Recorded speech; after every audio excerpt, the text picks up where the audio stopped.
graphic nature of this program, listener discretion is advised.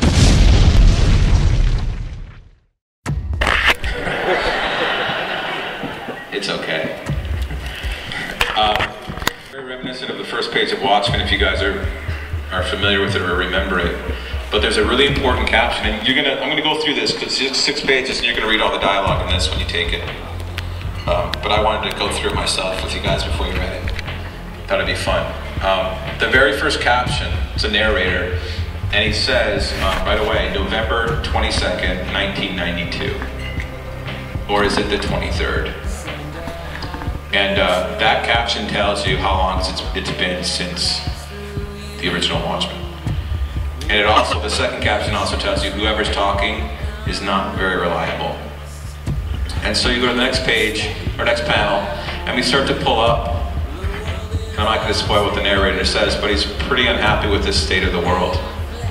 And we pull up further and further into the first 6 panels as he goes on, kind of condemning what society's become, split into, at war with itself. In a world without a God, without Dr. Manhattan. And then the last panel says that, the world's gonna self-destruct unless God comes back down. I like that little rope of saliva he's got in his mouth. You can tell he's really pissed off. Exactly.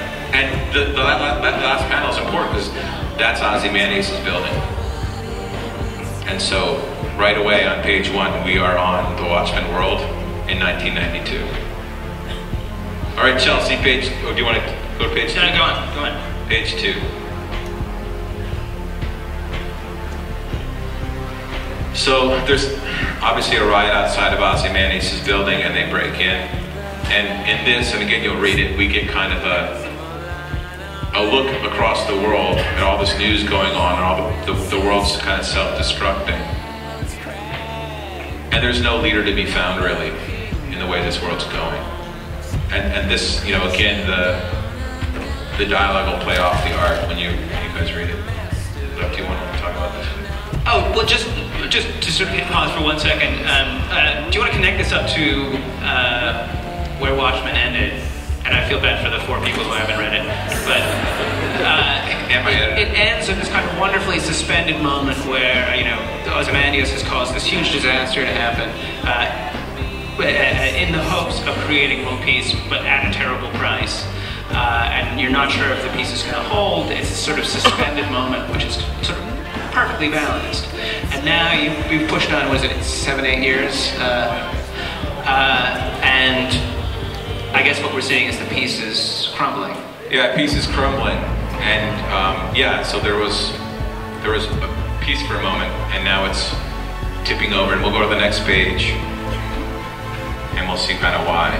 So we cut into Ozymandias' office, and we learn from the newscast he's now the most wanted man in the world for murdering 3 million people. And you can see it there in the newspaper on his desk, the great lie. Well, somebody sure found that journal that Rorschach died over and published a story. And now the world's reacting to the news and wondering who else worked with Ozymandias on this horrible plot. And everyone was lied to and fooled. And everyone's blaming each other for being a part of it. And then we really go to that last panel there where we see Russian military going into Karnak, into Ozymandias' base. And I really like the detail of that frozen palm tree, if you guys remember the original Watchmen when he opened his garden and let it freeze. And so Russian military are going in there as the news continues, and there's a lot of news flying at you guys in this page. What do you think? Next page? Let's do it. Okay. We go inside his base, and you see these newscasts going on, and they all start to talk about how they're going to shut down at 6 o'clock. Every news station's going offline, and the national news network is going to come online.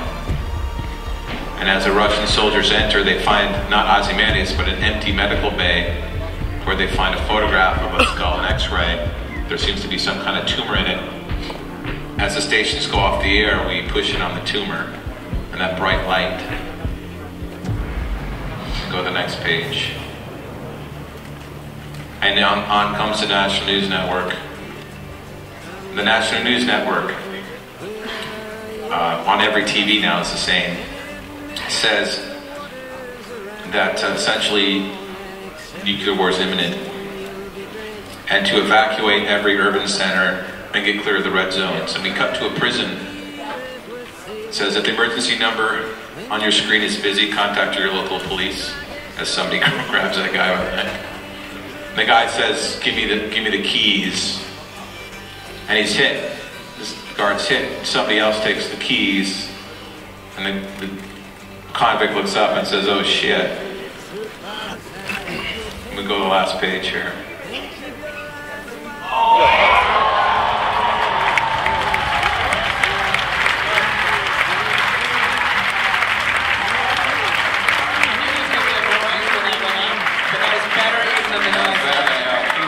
So then Rorschach stands up, tweeted out, looks in the cell, he holds the keys up and he says, you still want out? And the guy says, no way man, I'm cool.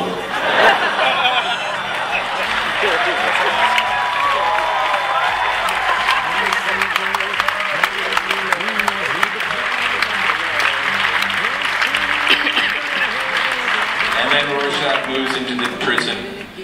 As this narration continues and we learn he's been the one narrating, and he says, stomach groans, I'm hungry. And then we get a story about how his breakfast got ruined that morning.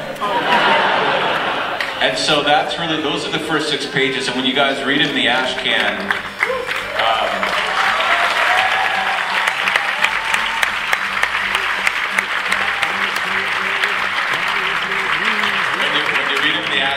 you'll really get a sense of the world and what's happened, and you'll get a real sense of Rorschach's perspective on it all, and ultimately we'll begin this story of Rorschach, who's taking, he's kind of a central figure in this, obviously, and he's got to find Dr. Manhattan and wherever he is, and he's in a very familiar place if you read DC Comics. And don't criticize what you can't understand. Your sons and your daughters are beyond your command. Your old road is rapidly aging. Please